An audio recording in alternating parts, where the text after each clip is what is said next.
Hotel sem Pozdravil si. nekako reči, da na samem uvodu bi želel vsekakor iskreno čestitati vsem avtorjem, kustosom, vodje galerije za to imenitno razstavo, ker se mi zdi, da za vsakogar izmed nas, ki smo nekako po koščkih vselej lahko zbirali Tonetov opus, ga ustavljali, preiskovali, se z njim ukvarjali, vemo, da se je veliko spreminjalo in vse to je vidno. Res bi želel iskreno čestitati, mislim, da je ta razstava tudi ena najbolje postavljenih do zdaj velikih monografskih razstav v tej galeriji, ki je malce zahtevna zaradi tega nizkega kletnega temnega prostora. Mislim, da je bila fantastična ideja, da so stvari spremenili te površine razstavne, jih prebarvali z zemeljskimi barvami in še na ta način v bistvu poudarili bistvo slikarstva Toneta Lapajneta. Seveda tudi smo zelo zadovoljni, da je ob tem išel tak zahteven oziroma kompleten katalog, rekel prava monografija.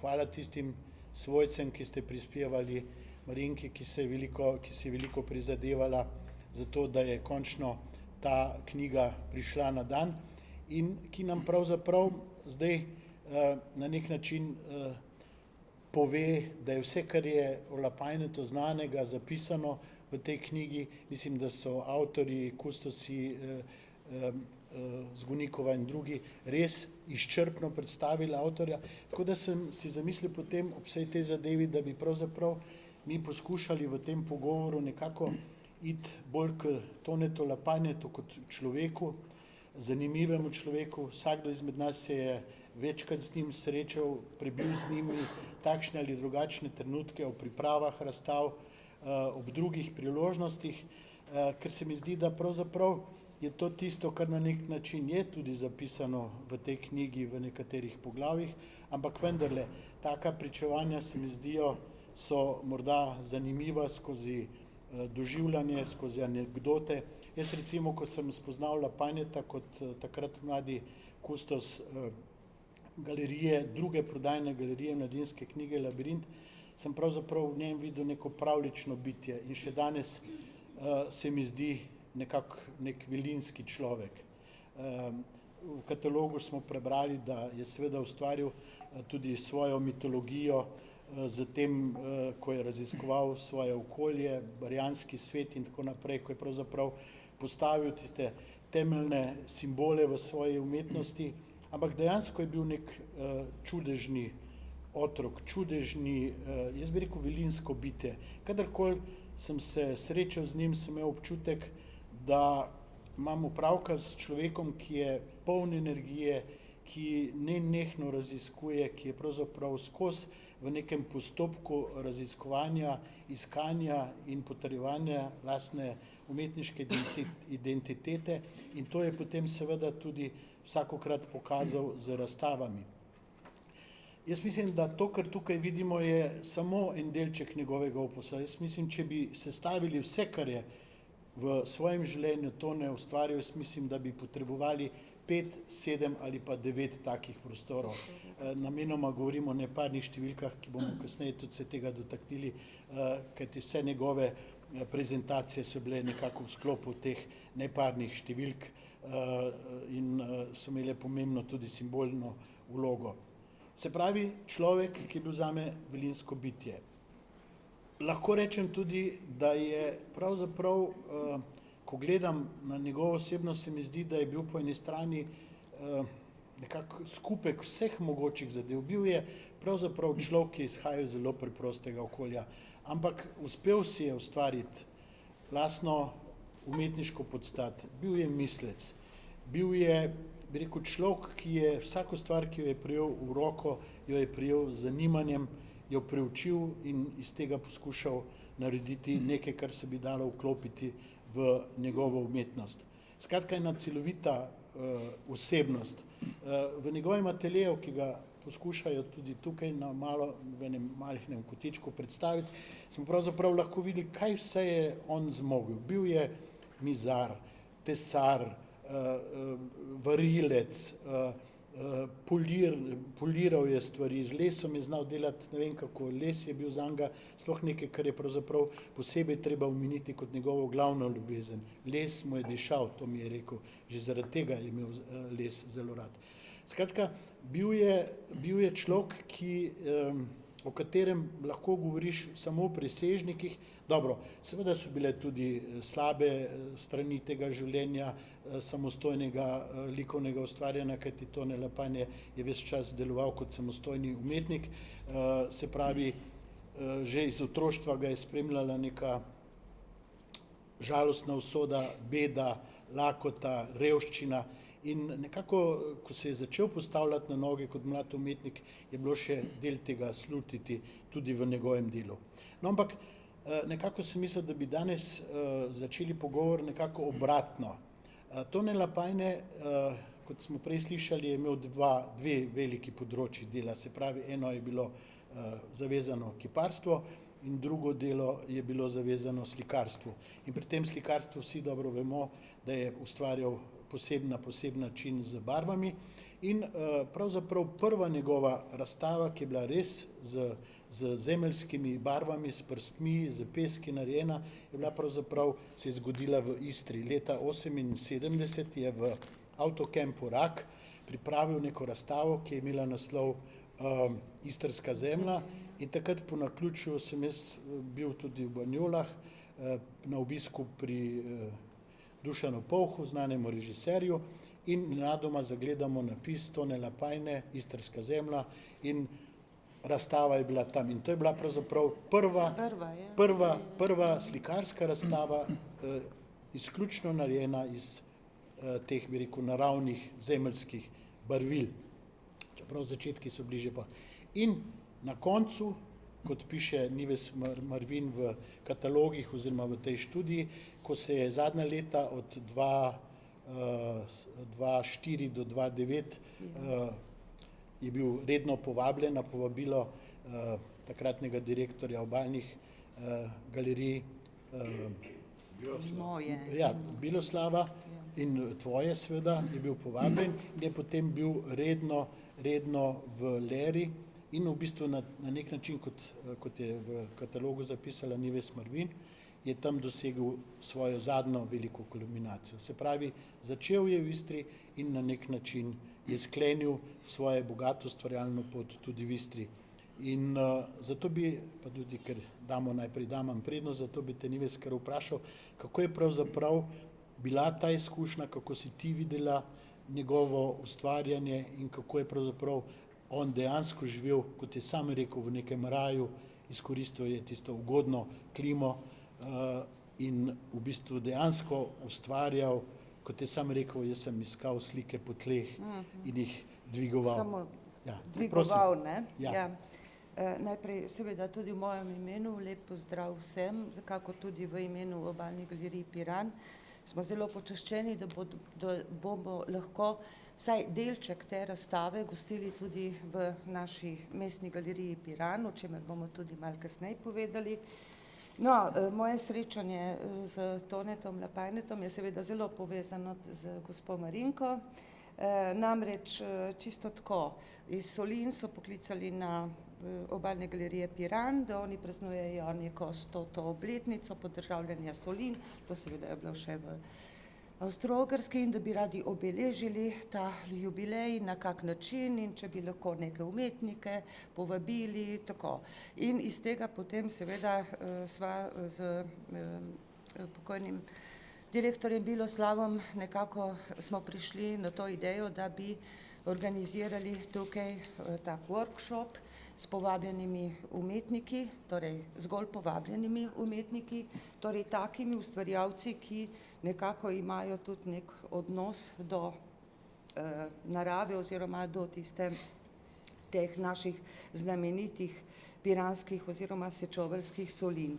No in seveda, glede na to, da smo takrat Toneta Lapajneta že poznali kot slikarja, ki je ustvarjal z barjanskimi zemljami, je bila to seveda odlična priložnost, da ga povabimo, poleg nekaterih ostalih, ki so sodelovali takrat v tej prvi delavnici, In seveda se je izkazalo že prve dneve, da seveda moramo Toneta Lapajneta, kakor tudi Toneta Pavčka, nekako gostiti vsako leto, tako da sta bila ona dva ves čas trajanja, torej 6 let, sta bila vsakoletna, stalna in častna, lahko rečemo, udeleženca. Zelo impresivno mi je ostalo prav gotovo to prvo srečanje, ko sta z Marinko prišla na Soline, taka korpulentna figura, sive lase, oba sta bila oba v črnem oblečena, ampak ena taka posebna milina, ne, je vedno bila prisotna pri Tonetu in seveda ta njegov odnos, kako je se sprehajal po Solinah, kako je zbiral vse te predmete, zavržene predmete, školjke, nekaj zemelj, naplavine, ja, nekaj zemelj tudi je imel v takih vrečkah, ne, seboj, ki sta jih prej že predhodno z Marinko tam po unih istrskih gričih tam nad Izolo oziroma nad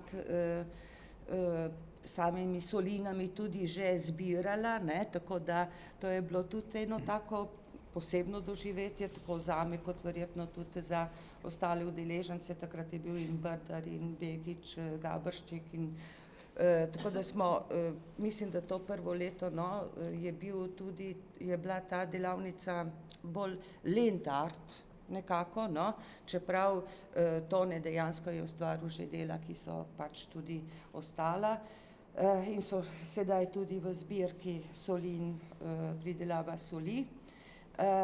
Gotovo je bilo pa zelo zanimivo to razmišljanje in oziroma ti njegovi na glas izrečeni stavki o teh Solinah, ne, torej čisto so ga prevzele, to po njegovih besedah Soline so, kot je sam rekel, nek planet, to ni ta svet, to kot da bi bil na nekem drugem planetu, kar dejansko so tudi, no, mogoče so zdaj malo preveč civilizirane, no, pa raj je tudi raj, marsikaj zelo lepega je povedal, to je tudi pol Pavček o tem tudi večkrat že zapisal, ja, seveda. Tone Pavček je izjavil, da je pravzaprav, da se počuti kot čebelica, ne, ko hodi od cveta do cveta, ne, ja. tako sta ona dva pobirala vtise in tako naprej in sestavljala vsak svojo, en pesniško, drugi slikarsko zgodbo. Tako zgodbo, ja.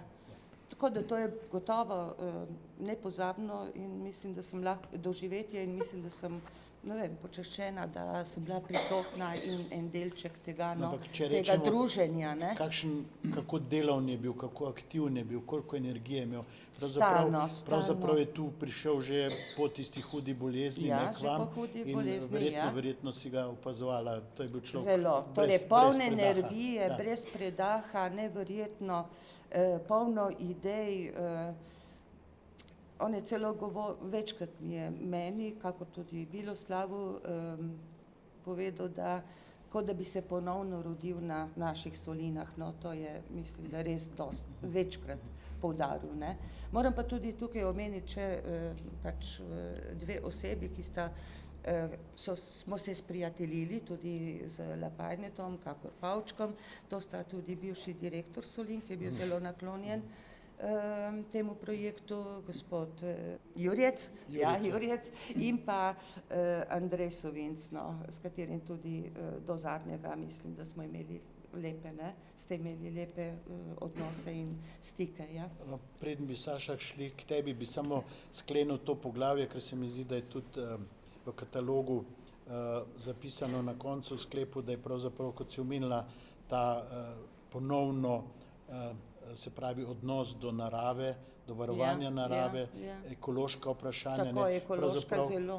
Prej tega niti nismo, Nadja Zgonike tukaj v svojem sklepnem komentarju napisala, to sem mislil pač poleg vsega, kar smo že vedeli, se mi zdelo, dobro, saj smo nekako to vedeli nekje v zadju, ampak prav eksplicitno se je pokazalo, da je imel izreden odnos do okolja in da je pravzaprav res, kot si ti rekla, bioslike in Ja, bio sam je dela. tudi izjavil, Ja, da to ja. so njegove v bistvu, da so to bioslike, ki imajo neko posebno energijo, ker on, po njegovih besedah, je samo horizontalo dvignil v vertikalo, Ja. ne? To, da so njegove slike, Ja, to ja. je tudi večkrat pripovedoval, tako da Saša, to je... ti si pravzaprav med nami njemu, zdaj da ne bi kar rekel, bližji kot jaz, vsekakor prej si ga spoznal, prej si z njim sodeloval.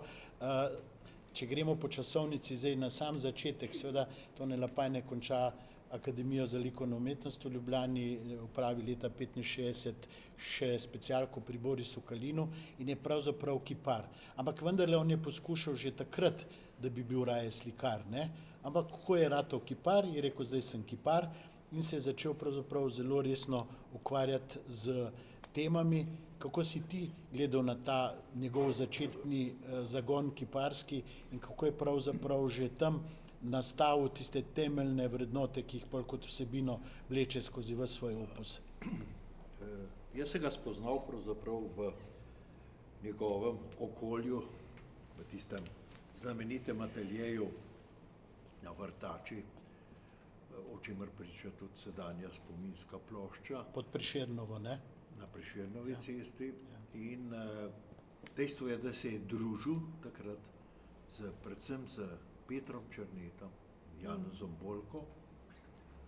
Dragica je bila še v drugem planu takrat. In Andrej Jemc pa moja malenkost smo bili takrat ena taka zanimiva, torej oni, seveda jaz pa kot pridružen član te umetniške četverice. In takrat je Lapajne pravzaprav v tem majhnem ateljeju so nastajale predvsem skulpture. Ni bilo govora o kakšnem slikarstvu. To lahko, da je bila njegova notranja ambicija, ampak tudi pogovor je predvsem, torej Bolka in Černe sta bila bistveno bližja. Po eni strani Černe je tako rekoč stanoval čez cesto, ona dva sta takrat že imela atelje v Rožni dolini skupaj z Bolko. Tja smo se tudi večkrat preselili, medtem ko debate, zanimivo, so pa potekale več v teh kletnih prostorih. In, V drvarnici, no, povej. prosim, To ni bil atelje, to je bila čisto navadna drvarnica. To je bila Altamira.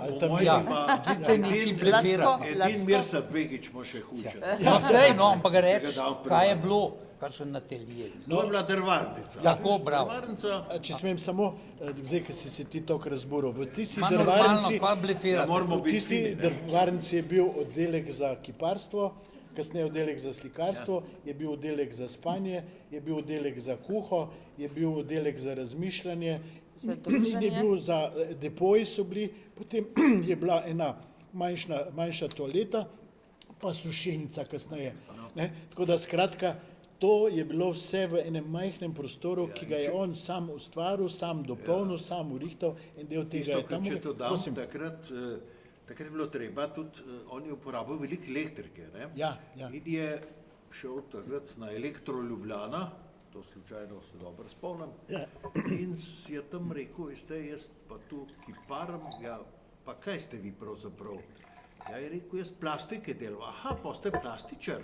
Ja, to bo pa težko na gospodinski tok.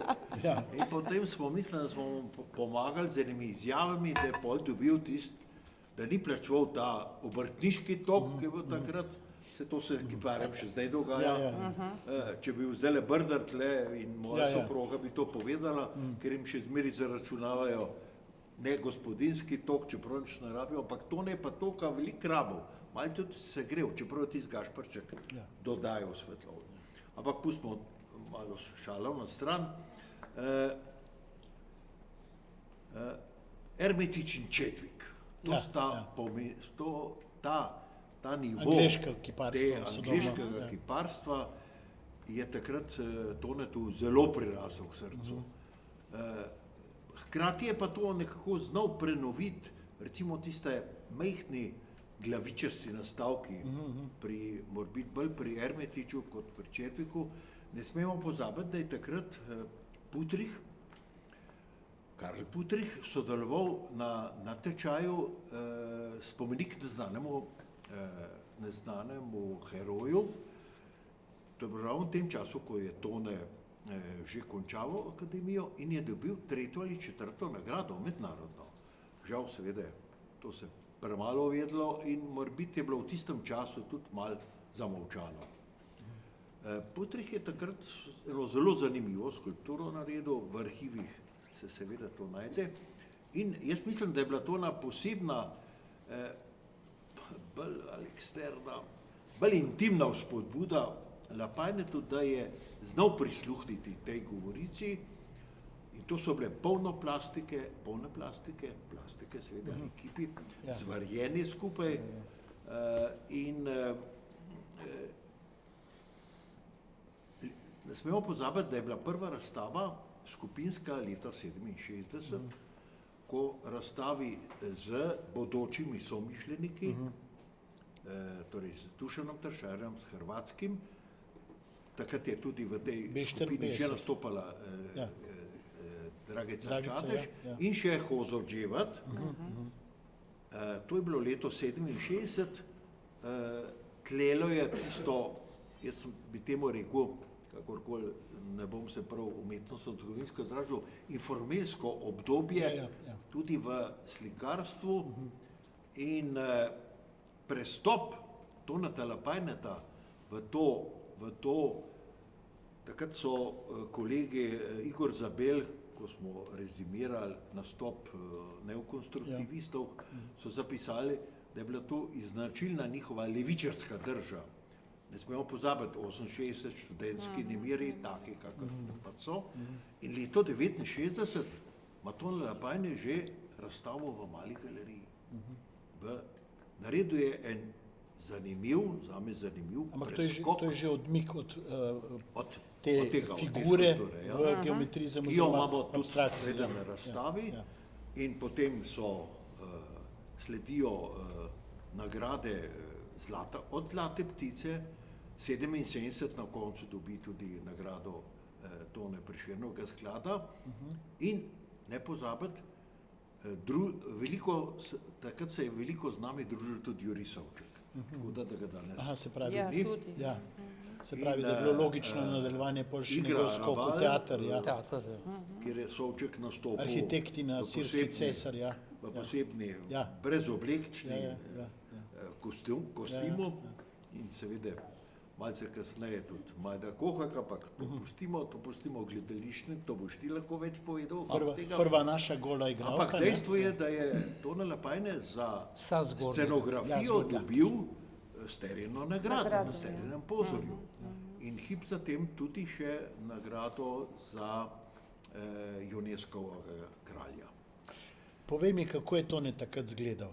Ker jaz, ko sem ga prvič videl, namreč Siv zanesljivo ni bil kot jaz, nisem bil takrat siv. To ne, ampak Nadja Zgonik piše, da ga je spoznala, ko je bil v Črnem Pulju za tisto znamenito verižico, to so že lahko. Ampak mi smo ga poznali kot človeka, ki je prišel v delovnih hlačah, tako rekoč v kombinezonu, vem, kako se je časih temu reklo, ibrcuk, in vem, kadar je bila zima, je bil v tistem obveznem brezrokavniku iz kož ovčjih in v svojem tistem kotu, kjer je skiciral, kjer je v bistvu razmišljal, kjer je bil vse iz lesa, tudi pepelnik recimo, tam je pravzaprav vse bilo z kožami pokrito. Si ga ti takega spoznal? Ja, kot tako. Bil pa črna barva mu je bila pa najbolj. Jaz nikoli nisem videl, da bi nosil pokrivalo. Ne, nikoli ga nisem videl. Par nas je bilo, ne te reke še zdaj. Ok, preden pridemo k temu neokonstruktivizmu. Ta naš kolega, ta umetnostni zgodovinar, kasnejši igralec, je nekaj časa pisal za Mladino. Meni je bilo všeč, ker njegovi teksti so bili popolnoma drugačni od naših. Že takrat je upalo levo in desno. Če smem sam to ti upozorim. Ne od nas, ti si bil poznej za mano. Ja, seveda. Edini kritik v tej skupine, ki nas je spremljal, če sem smatral, da sem zraven, da nisem pač vse jaz sam, je bil prav Niko Goršič pa Peter Breščak. To so tudi Novinar z te dela. novinarske Ja. plati, medtem ko je pa, bi rekel, strokovna kritika, seveda mlajših avtorjev, bila še precej zadržana do Ne, tistih jih še ni časov. bilo. Pa ni jih bilo še, ne? Pojavil se je, v bistvu Zohojevci se je pojavil, Braco Rotar, pa Brejc, ne? Rece, ja. Pa Pol Medved poznej, ne? Pa Mikuš, no, ja, ampak pa Mikuš to- ni bil nikoli. Ampak to Krepko. Za te pozneje, stvari. bolj pozneje. dosti Krepko. Ja, Ja, se ja, pravi, to je bilo že na koncu. Lahko gospoda Daj, Goršiča, dajem prednost. ja, Goršiča citiram in sicer ob znameniti razstavi neokonstruktivistov v Mestni galeriji je napisal, produkt, ki se kot kača nevarno zavija čez dva galerijska prostora, je najbolj šokantna skulptura razstave. Zaradi notranje moči je nesramno sproščena, saj krade apatičnim gledalcem prostor, dela jim napoto, jih izpodriva in izziva. Ja, Dobro, ni, super. ni slabo. Si kaj v svojem spremišljanju razmišljal, oziroma spremenil? Ne, čisto nič. Ja. Ne, lej, prej si govoril o nekem Vilenjaku, ne. Jaz bi nekaj drugega dodal, ne. On je bil ja. izjemno talentiran kipar. Ja. In to se vidi pri tem oddelku, ne, teh tako rekoč šolskih del. Ne. Kaj je, v čem je skrivnost?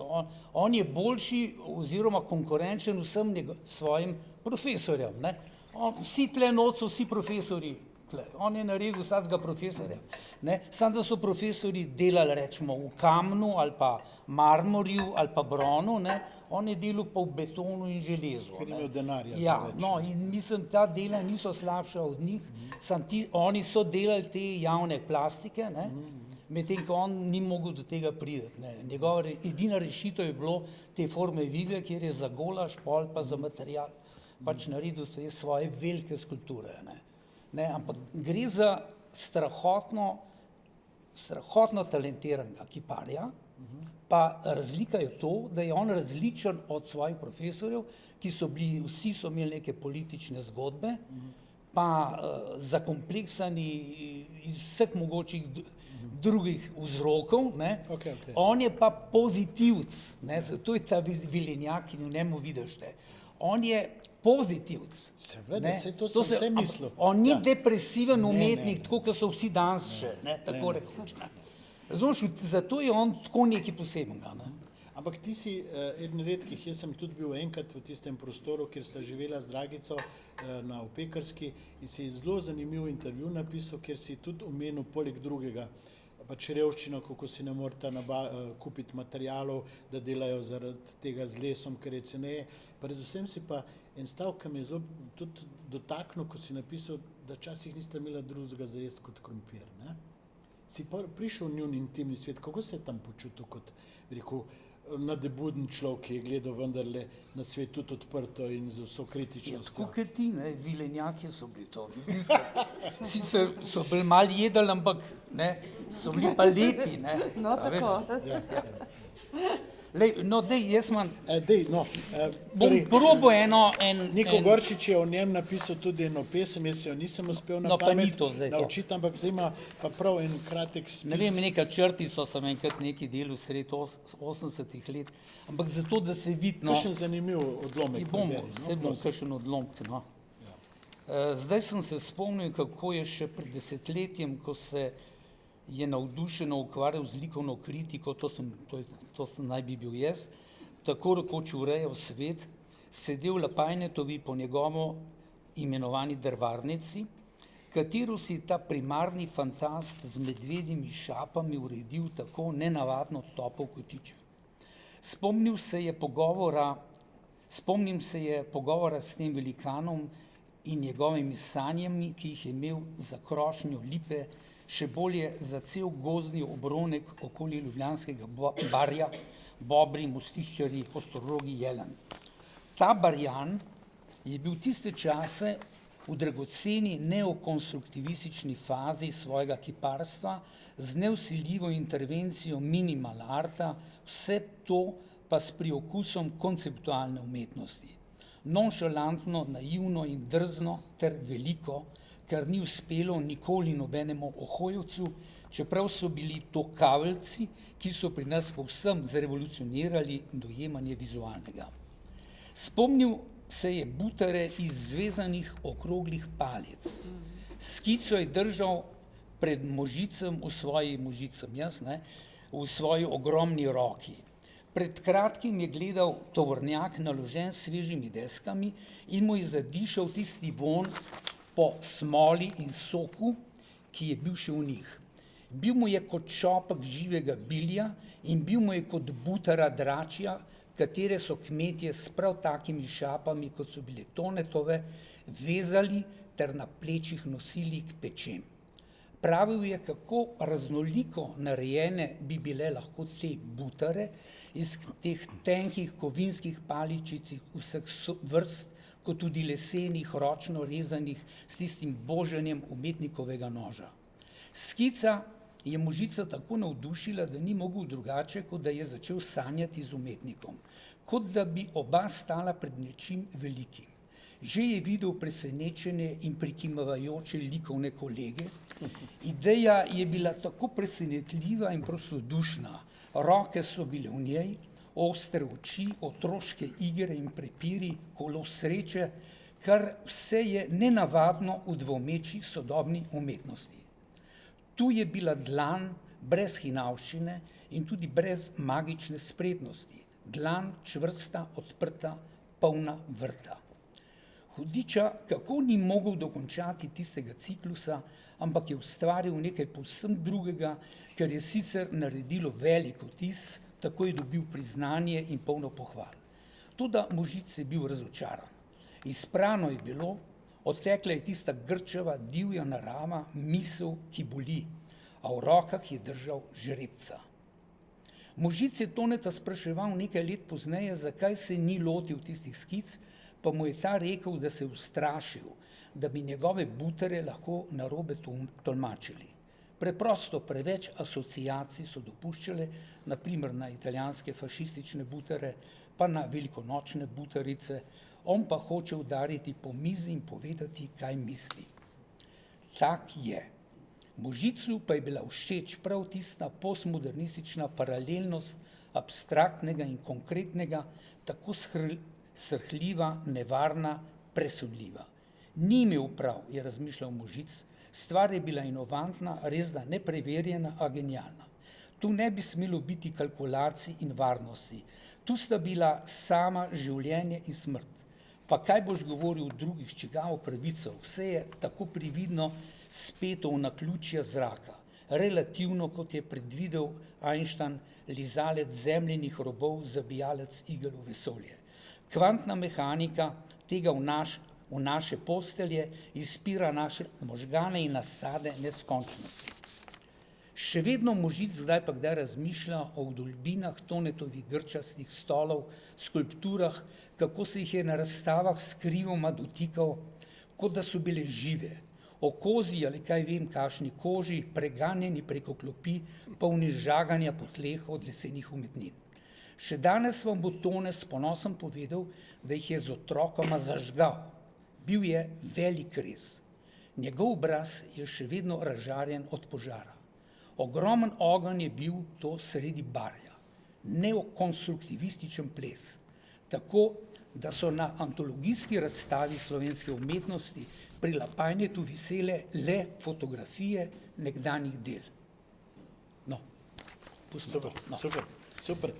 Zdaj smo pri temi, ki je tudi Sašo tebe najbolj zanimala, oziroma ti si bil pravzaprav, kot je bilo rečeno, sprožil si ta plaz neokonstruktivizma in ob vseh teh razstavah, omenil si že eno v Mali galeriji, potem pa tista znamenita v Mestni galeriji, si napisal, zapisal, da je Tone Lapajne po svoje najbolj nasprotujoča si osebnost. Kaj si s tem mislil? Ravno zaradi tega, ta stavek sem ponovil tudi v tem katalogu leta 1993, ko smo naredili pregled, nekako revalorizacijo teh skupinskih nastopov. Spomnimo se, da se je družil s Petrom Černetom in Bolkom v okviru skupine B54, čeprav je že odstopal takrat od njih. Jaz se spominjam, da je Janez Bolka in Peter Černe, v oklepaju je treba povedati, da so vsi izrazito, so znali zelo humorno drug drugega spodbujati in dražiti hkrati. Da so ga takrat nekako odrivali z B54, to je bila tista znamenita skupina, ki je vodil profesor dr. Šijanc in ki so odšli leta 1954 v Benetke na Bienale. Tone pa, kakor vem, in mislim, da nas lahko tudi Dragica Čadežtev pove, da ga je pa bolj zanimal ta zahodnjaški prostor z Angleži, z Francozi, kot pa ta italijanski. Ta kontroverznost, kot sem jo pač zapisal, ravno zaradi tega, ker se mi je zdela, da se je znal izločiti iz gotovih generacij in zelo, jaz bi rekel, prej je bilo rečeno, da je zelo razumljiv, on je bil zelo intuitivni. In tudi k skupini je pristopil zelo intuitivno in iskal somišljenike. Ne vem, če se spomnite zdaj, ko je bila donacija Vinka Tuška, ko je njegov sin prepustil to donacijo v Krajinu, je bil tam reproduciran v katalogu majhen listek s podpisoma Dragice Čadež in Toneta Lapajneta, Vinku Tušku, daj pridruži se nama. Pisala sta mu pa nekje, to bo Dragica povedala, mislim, da je nekje iz tujine, pridruži se naši skupini. V tej intuitivnosti in v tem sestavljanju somišljenikov se mi zdi, je bil Tone tiste spiritus movens in agens hkrati. Ne mi, v tem primeru kustosi, kuratorji, kakor smo se že imenovali. Ta grupa je nastala sama po sebi. To sem se danes spominjal, ko sem pripravljen zapisal. Ampak je bil tudi prvi, ki je zapustil. Prvi, ki je zapustil, to je pa 72. leta. O tem pa nisva, moramo reči, nikoli predebatirala. Meni je bilo samo žal, v tem katalogu leta 1993 je kup črno-belih reprodukcij. Zakaj? Zaradi tega, ker jih nismo nikoli barvno slikali in jih ni več. 15 takih stvari. Hvala Bogu, da je Moderna galerija občutila to dolžnost, da popravi eno in kot drugo restaurira in da postavi. To obdobje je pomembno in... Ja, gotovo. Sam meni se zdi, da je on pravzaprav rabil za svoje delo zgodbo. Jaz mislim, da je rabil človeka bolj plastično, kot pa recimo urejanje. To je bila izrazito... prostorska, rečemo dostimo, instalacija. Brezpomenska. Jaz mislim, da je bilo premalo se lahko poistovetiti s to geometrijo, z vzorci, z temi abstraktnimi temami. Največ. In njegova samostojna razstava, tik pred Dragicino razstavo in Dušano Tršarjo, je pomenila velik preokret takrat. Kjera to zdaj, ta v Mali galeriji? V Mali galeriji, ne. Ampak prva, ne? So sledile si takoj razstave druga za drugo. No, veš, kaj tam jaz tole rekel, ki jih je pa Nikol zelo spremljal. Ta tele zadeve, konstruktivistične, ne. Veš, kaj, on je imel drvarnico, ni imel on ateljeja, kjer bi lahko spravil te stvari. In zato jih je zažgal, ne. Razstavku, najprej. Pa zažgal z otroci. Ne, na nek način je tudi... On jih je zažgal, zato ker ni imel kam to dati. Ti si bil pa ta glavni vodja tega, razumeš, pa tudi nisem kamor to pelil. Moderna galerija je kriva, v dobrem pomenu besede ali pa slabem, da ni takrat pokazala toliko volje, da bi to spravila. Sploh ne, tam je bil kržišnik. Kapiraš? Da morate snilni zibene. Zdaj ne bomo odpirali teme. No, ampak situacijo pa lahko povemo. Govorimo o ustanovi. Tudi v... Takrat je bila grupa 69, ne? Razumeš, kjer te niso imeli tle kaj iskati noter, pa ohojevci na drug stran, ne? In to je to. Nažalost je ta Brejc, pa te so malo prepozno prišli, ne? Da bi to znali malo reklamirati, no. Ampak če gremo zdaj po tej časovni... Zato je pa to zažgal, no. Ja, no pa jaz mislim, da je bilo tudi to ta zažig je pomenil tudi en obračun s preteklostjo, veš? Ja, no, seveda. ker to mi je on Tako tudi- se bolj sigurno. Ja, Sigurno. on ni uničil samo tega, on je veliko Še del marsikaj. uničil, ker ni bil zadovoljen z njimi. Ne? To mi je On je pripovedoval. sam pripovedoval, Ja. da je celi kontingenti so kar nekam Tako, zginili. tako. Ali pa pri okviru, ker namreč delajo sam pod okvirje, delajo sam Vse okvire, sam, pol ja. kasneje pri slikah. In skratka, njemu je bilo malo to vse skupaj demontirati in na novo porabiti. Ne? Isto, tle zraven tudi denarja ni bilo, ne? Seveda, Razumeš, seveda. in zato je ta Jaz mislim, obračun da- ratov ja. in se je preusmeril, rečemo, v stvari, ki so bile bolj mobilne, ne? Ker Mogoče pazi, pol- tudi jih je ja, kakšen ja, kupil, ja. sploh pa pol v slike, ne? Verjetno je tudi od tega kukar to živo, ne? Ja, seveda, ker Ker s temi stvarmi prej, ne, pa ni, ne? poslušaj, Tone Lapajne je bil zmeraj samotni hodec, bi rekel, in je vedno nekako rabil nekaj, kar ga je držalo po koncu. Ne. On je dejansko ni mogel živeti od vode pa od zraka. Ne. No, saj In, zato. imel je otroke, za katere je skrbel, družino, za katero je skrbel in tako naprej.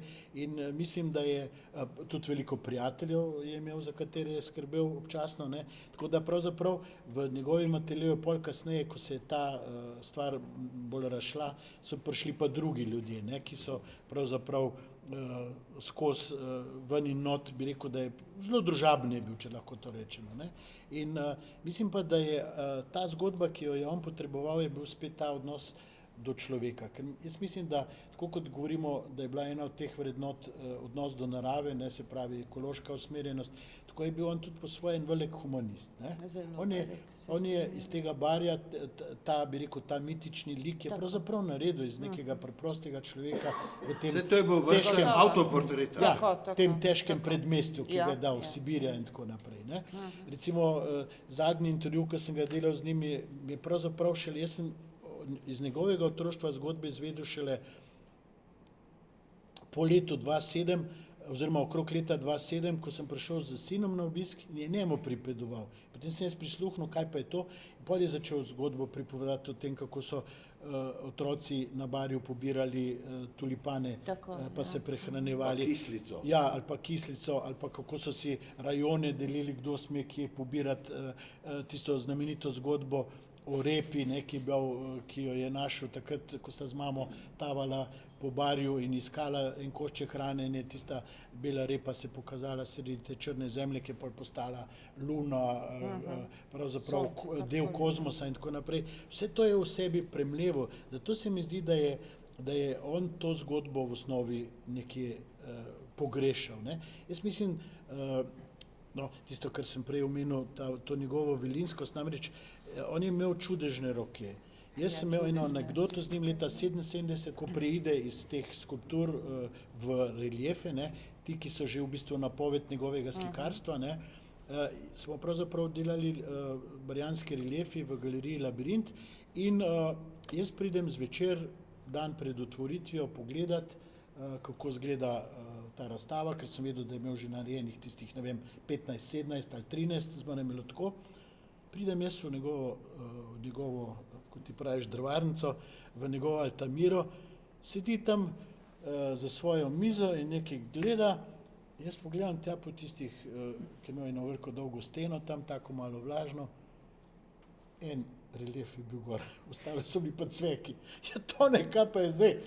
Ja, pravi, veš, popoldan so bili 3, zjutraj sta bila 2, pa so odnesli. Ne. Ja, To je, no, vidiš. to ne, glej, mi imamo katalog, je od zunaj, vabila so poslana, kaj bomo naredili. Pravi, jutri ob 11. Pride okoli, zdaj čakam, da pridejo palčki, pa bež domov, ne, me nagnal. Pridejo palčki in zjutraj jaz pridem, jih je bilo 15 novih narejenih, zglancanih, v nulo, vse je že dišalo po novem. Dejansko je čez noč ustvaril vse, ker namreč nikoli mu pa ni zmanjkalo idej. Tam pod tistim kotom noter na tisti mizi je bilo takih papirjev cel pok, ne, takole. In tam je on vsako idejo, ki jo je imel, jo je lepo z svinčnikom na malo in on je potem samo Kaj listal. igračke, Ja, in, Lego in kocke je že imel, razlagal. je rekel, jaz, ko sem naredil, to mi je pripovedoval na intervju, ko sem jaz naredil to skico, me je že tiščalo, da grem to skico narediti monumentalno. Ne? Ker je rekel, mene je mikalo in je šel takoj delati in tako naprej. No, ti se eno zelo zanimivo stvar omenil in sicer inovativnost. Jaz sem si napisal en kup enih takih njegovih inovacij, ki morda so zanimive, kaj vse je ta človek zgruntal v svojem delu, da bi si na nek način olajšal, ne olajšal, seveda to so bili njegovi delovni pripomočki, ampak kakšne ideje imel? Ko sem brskal po arhivu RTV Slovenija, je bila neka reportaža, ki jo je pokojni kolega Hudeček delal o Formavivi v Mariboru in tam vidim Toneta Lapajneta v neki jami, dol čepi in gledam, kaj je to zdaj za ena jama. Ne? Na koncu gotovim, da je on pravzaprav model za tisto skulpturo, za ogromno, izkopal v zemlji in je pravzaprav v zemlji naredil negativ in v ta negativ je lepo, so verjetno s kamionom za eno veliko žlico pripeljali betona, vlili noter in potem samo to posušili in dvignili. Potem, ko je začel te zemlje, barvne zemlje, zdaj smo že recimo pri tej zgodbi, da ne bomo vsega povedali, recimo to je bila ta njegova potujoča, kako se je temu reklo, pokazna vežba, ne bi rekel po starem jeziku, to je on zmeraj prikazoval, to je tistih 50 odtenkov ali pa to, ne. Sej, Sive, ne? Jaz sem ob zadnji tej zgodbi hotel dopovedati tudi kot inovativnost, zelo ponosen je bil, ko je te 50 dodal 51 sol, ker je rekel, da je imel velike težave, kako bi pravzaprav sol kot barvo uporabil in jo ukomponiral v te slike, ki jih je vleri, ampak tudi to mu je uspelo. Ampak en dan pridem, pa je tako, kot stara mama mlela orehe, ne, tako je on imel eno mašinco, ko pa delaš to, ne, je rekel, meljem zemeljco, ne. Si je skonstruiral, mlinček in je lepo on na tisti mlinček zemlje lepo posušil, malo v roki obdelal, potem pa to premljal, ne. Potem seveda tista znana njegova lesena, no tisto so bile pa že skulpture, ne, ker jih je klesal, odzemal, ko je rekel, skulptura pomeni odzemati, tam je pa delal v bistvu samo za gozdami. Se pravi, on v velikih postavitvah, kot jo vidimo na Vrhniki, ne, dve taki ali pa v ta glavna v Moderni galeriji, ni enega samega šraufa, kot bi po njegove rekel, ni enega samega žebla, vse so kajlice, se pravi te zagozde in tako naprej. To je bila tudi Barjans, taka, ja, seveda, to je v bistvu povzel ali od Mostiščara, ampak recimo sestavljanje kmetov, kako so kozovce sestavljali in tako naprej. Da ne rečem, da je bil zidar, ne. Ja, kako je bil zidar? Ja, to je neverjetno, kaj ta človek v Raku dol v tem avtokempu je toliko časa težil, da je iz enega pozabljenega kupa, ker so mislili, da eno kopalnico narediti čez 2-3 leta, ko se bo avtokemp razvil, tiste velike bloke tega, ko se temu reče, temu materialu, Siporeksa, ne? On je to odkril, lepo se je sčistil in je že postavil 10 metrov, se pravi, tista stena, na kateri je bila ta razstava, je bila tudi njegova, ne? Se pravi, Gesamtkunstwerk, tako naprej, je bil tudi zidar, ne? Da ne govorim, kako je moj sin gledal, ko je prišel v Murgle, je rekel, ate, to je res se sam naredil. Jaz sem rekel, vse je sam naredil, ne. Se pravi, mene je najbolj recimo na tiste skulpture, oziroma na tiste plastike betonske z temi žicami noter spominjal ta njegov kamin, oziroma žar bi rekel, ker še danes, oziroma ker so se dobivali pa pekli na žaru, ne, to je vse ustvaril. Na stropu so štukature, ki jih je naredil, posla, miza, dolga miza, kratka miza, tastov, unstov. Recimo mi, ko smo se takrat spoprijateljili, pa če si dobil slučajno otroka, za katerega je izvedel, ti je takoj naredil konička, 3 nog na 3 nožicah, pa mogoče ti je celo ime noter upisal, če se dalo. Torej, bil je dejansko, kot ti praviš, talentiran in on je imel tak odnos do teh materialov, da ga je material enostavno poslušal. Ker toliko ljubezni je vračal ali pa čutil do teh zadev, da je pravzaprav dejansko ta nagonskost, ta prvinskost njegova je prišla skozi vso to ljubezen in mislim, da mu je material sam vračal. Ne. Mene je najbolj zanimivo bilo, kako je on gledal na zemljo. Recimo, zemlja je bila zanj sveta. To je zmeraj rekel. Zemlja je bila sveta, ampak pri zemlji, ki jo je uporabljal, je on imel neskončno različnih pomenov. Na koncu, ko je šel tiste kozmične, je zemljo pogruntal kot del, se pravi, vesolja, kot na planet, na katerem smo, in je tam bila zemlja naša zibel. Ne. Potem je bila seveda umetniška tvarina, se pravi to, kar je uporabljal kot materijale za poslikavo in tako naprej. Zelo važno so mu bila ta tla, ne, tla, po katerih je hodil. Ne. Ko smo ga mi nazadnje snemali v Murglah, je imel atelje in toliko, koliko je bilo na tleh prostora, toliko veliko platno je lahko največ naredil, ne, in potem je hodil po tistem platnu in sipal in lepil in nanašal te barve. Meni je bil kot en mak, en vrač, razumeš, ki sopra. Ne. Informel. Ja, no, seveda informel, ampak ritual je bil. Veš, on je v tem užival, on je, veš, kako je rekel, vsem pes, ne, zmeraj mi je bila ta ena taka njegova, ne, tudi svoje izrazoslovje je imel, to je bila najbolj pogosta, vsem pes, če kaj ni bilo v redu, ali pa ne vem kaj, tako skratka, ali pa tisti bumeljčki, ne vem, to je sigurno kdo slišal, ne, on je delal neke bumeljčke, on je sestavljal te skulpture z nekimi cveki lesenimi, se pravi, s temi zagozdami. Tako da se mi zdi, da je tudi z tega stališča, zame so recimo ta njegova, to murgelsko bivališče, zame to Gesamtkunstwerk, ne, kakorkoli gledaš, to je res nekaj, kar je od tega pa do tam narejeno z neko ljubeznijo. In tu recimo, tu se mi zdi ta, kako je enostavno gledal, je rekel, glej, les raste iz zemlje, ne, se pravi, pol že morata biti skupaj, ne, če greš kaj v korenine, prideš do zemlje, ne, in je že tam. In to zemljo je imel, je rekel, takrat v enem zadnjih prispevkov, je rekel, to zemljo jaz neskončno ljubim, ker iz nje sem prišel in vanjo se bom vrnil, ne. On je to mirno dušno povedal in pri tem se je pa počutil kot otrok, ne. On je zelo užival, je rekel, da največje bogatstvo je, če človek v sebi ohrani otroka, ne, in seveda on je ohranil nekega otroka, ki je imel pa zelo težko izkušnjo, ne. To je verjetno si ti tudi je takrat pripovedoval, kakšna beda je pravzaprav bila ta Sibirija, ne. Se pravi, To je po drugi svetovni vojni. Ja, To moraš seveda, razumeti. in med njo. Pa še reveži njo, so, pa še med njo. Jasno. No, veš kaj, najbolj znamenitost njegovega dela je v bistvu ta monumentalnost. To je vsako delo, ki ga je on naredil, tudi vse skice, ki si ti videl. To so lahko bi bili velikanski spomeniki, če bi jih lahko. In je škoda, da jih v Ljubljani ni, da imamo zdaj tako slabe, ne, delamo tako slabe, mogoče od Lapajndeka bi bilo dobro, če bi kakšnega imeli.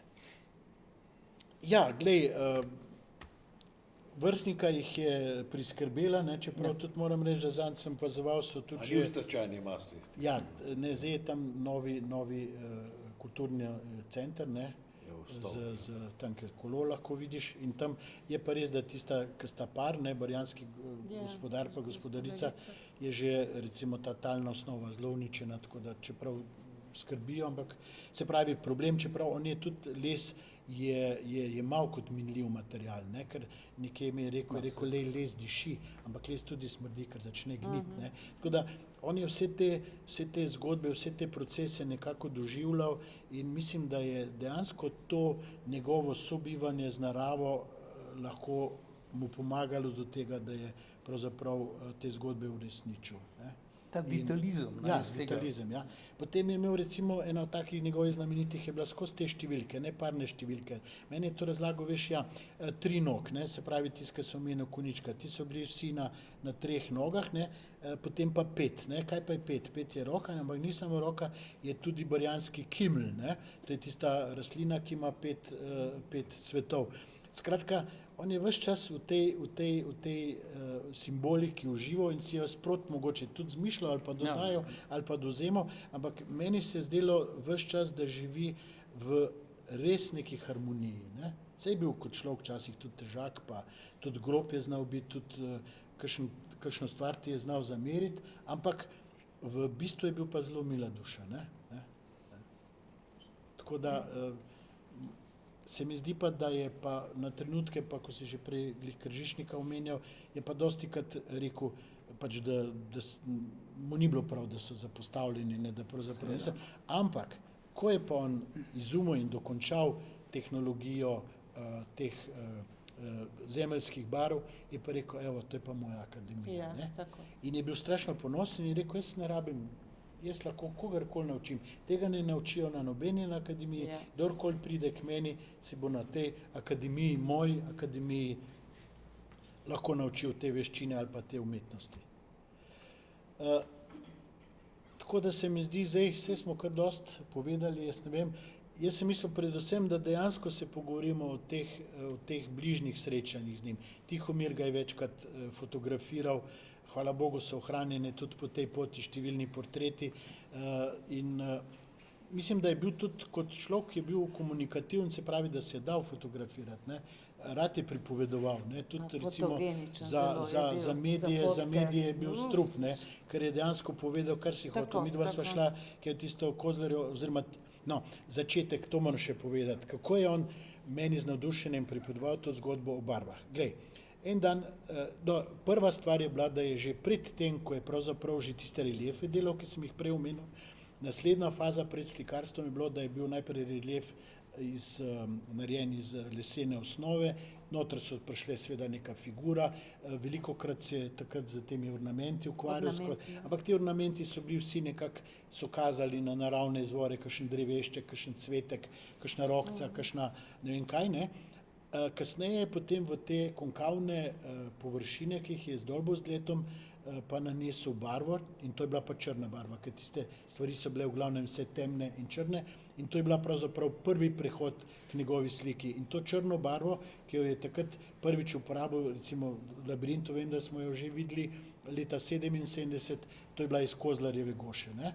Potem je pa rekel, da naslednji čudež se je pa zgodil, ko je pri Vnanih Goricah gledal izkop pri eni hiši, ki so delali temelje in je nenadoma bil tam kup verjetno tiste okre, ki je tukaj noter in ko je on to okro zagledal, je takoj letel domov in je potem s to okro začel delati in potem tretja barva je bila pa, ko je prvič mešal črno iz Kozlarjeve gošče z to okro iz Vnanih Goric in je rekel, zdaj imam pa 3 barve, ta je pa olivno-zelena. In takrat je tekel po Rožniku, cel popoldan je tekel po Rožniku, ne vem kaj delal, vpil, skratka, bil je sev, rekel, zdaj sem pa slikar, ne. In ko je vse to dal skozi, potem je pa nastala ta akademija. Tako da se mi zdi, da je v njegovem življenju bilo slišati in videti veliko anekdot, veliko zanimivega. Tisti, ki smo mu lahko prišli blizu, smo mu hvaležni za vsa ta doživetja. Mislim, da so bila vsa srečanja z njim enkratna in da jaz moram reči tudi, da sem zelo rad pisal o njem, zato ker vsakokrat sem kaj novega zvedel in vsakokrat me je s čim novim navdušil, ker dejansko je bil pa človek, ki nikoli ni dal miru. Neverjetna energija, neusahljiv vir idej in tako naprej in bi rekel, da je res zame bil tako kot ena mravljica in kot palček, ne, hkrati, ker pri njemu ni bilo zastoja, pri njemu ni bilo pauze, če je hotel, je delal celo noč, potem je prespal v tistem svojem ateljeju, skuhal, kaj je kuhal. Za Božjo voljo, enkrat sem prišel, je imel, on je zmeraj, kadar je sam ostal, si je v tisti kuhinci na enem rešoju skuhal neke goste juhe in sicer obvezno je bila na grobo narezana čebula, pa krompir, pa še neke druge zelenjave, pa to je 2krat pomešal, pa je to ne vem koliko časa vrelo in potem, ker se je človek vzel čas, se je usedel na tiste svoje kože in pomalco in potem je šlo tako naprej. Morda ima kdo od vas še kakšno vprašanje, ker sicer mislim, da smo kar veliko povedali, jaz upam, da je bilo zanimivo, da je dejansko vam, ki ga mogoče niste tako dobro poznali, približalo tega, bi rekel, umetnika nenavadnega. Če imate kakšno vprašanje, z veseljem odgovorimo. No, jaz mislim, da je na stroki zdaj zadnji čas, da se ga da nekam umesti. Ne? No, jaz mislim, da zdaj ta razstava, ki bo zdaj pač marca obiskala še obalne galerije, Ta monografija je dejansko Ja, mislim, da je. nek temeljni dokument o njegovem delu in mislim, da smo lahko vsi, ki smo kadarkoli o njem pisali, veseli, da smo tudi mi kaj k temu prispevali, če druga nekakšen citat. Se mi zdi pa res iskrene čestitke, ker jaz bi bil zelo vesel, da bi za življenja to dosegel, pa najbrž ni. Me pa seveda zanima ob vsej tej zadevi eno vprašanje, kaj bi Tone rekel na to razstavo, ampak to pustimo. Ja, to pustimo, to ni. Okej. Ja. Hvala, ker ste nas poslušali, upam, da ste uživali. Hvala kolegom za sodelovanje. Hvala vam, ja. Prav.